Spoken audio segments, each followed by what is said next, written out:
All right, motherfucker, yeah. Now let's see if Joe can maintain one coherent thought here. So anyways, I always used to laugh at people that did these fucking things while they're driving, but I now see the convenience in it. So anyways, check these things out. Some sort of Jolly Rancher Twizzler hybrid, which were very anticlimactic, to be honest with you. But let me tell you something is, I think we lose that childlike nature. You know, that awe and wonder, that realm of like curiosity and constant inquisitiveness. You remember when we used to ask like fucking tons of questions when we were kids, and the parents would be like, yeah, stop asking questions. Well, that's exactly what we did. We stopped asking questions. We stopped being inquisitive. We stopped exploring things. Now, when I say that childlike nature, I don't just mean that Goonies-like fucking mentality, which I love, by the way. I love exploring shit. Abandoned buildings. Yes, I know that that's illegal, but moving on. I'm talking about that origin of love without the prejudice, the biases, the identity that we defend with our lives. Because you see, I know for a fact, I'm 50 fucking years old. We're born into a certain environment, a certain culture, and with that is going to come, to some degree, very rigid thought beliefs about our culture and the people in it and traditions and you name it. Now, I understand that I'm not saying these beliefs are wrong. I'm just saying that we get so rigid.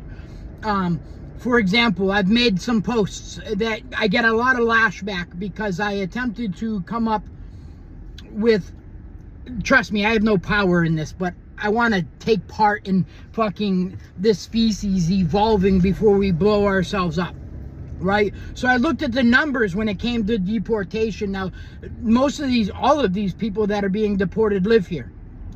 Most of them are housed, working, spending money in our economy. Okay, but let me make this very fucking clear. Is I'm not looking at this through a political fucking lens.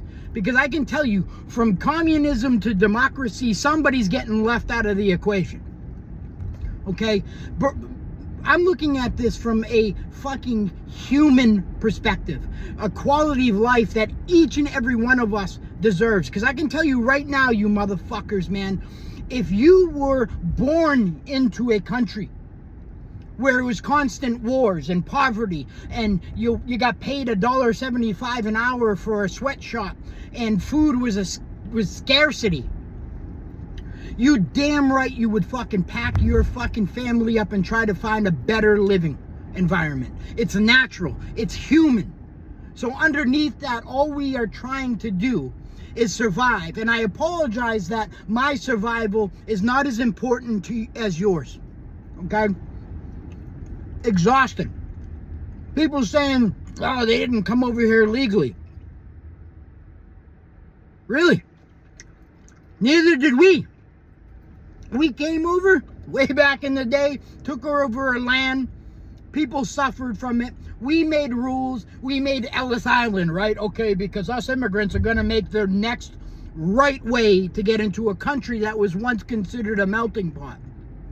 Period. I'm well aware of the housing and the financial pros and cons. You can't tell me there's not enough housing. I live in Manchester, New Hampshire, and there is one building out of probably 45 to 60 buildings that are vacant. Will be torn down probably 20 years down the road. Don't give me this shit. These individuals trying to find a better life for themselves and their families are working. They're living here. They're spending their money in this country. And I've done the research, man. This country wouldn't be where it is now without immigration. So I am totally aware, because I've passed through various perspectives of life. Each one excluded somebody or a group of people. We need to start looking at this as, oh, by the way, we created a bunch of borders and we separated ourselves by culture and ethnicity and all that stuff. But we all climbed out of that fucking primordial pool. We forget that, right? I don't care what color we are, size, gender, it's irrelevant, man. All our stories are the same except for the detail. Because underneath, our lungs breathe and our hearts beat. And there's an instinct that dates back to the first fucking bipedal person of survival. So let's share. Fuck you guys.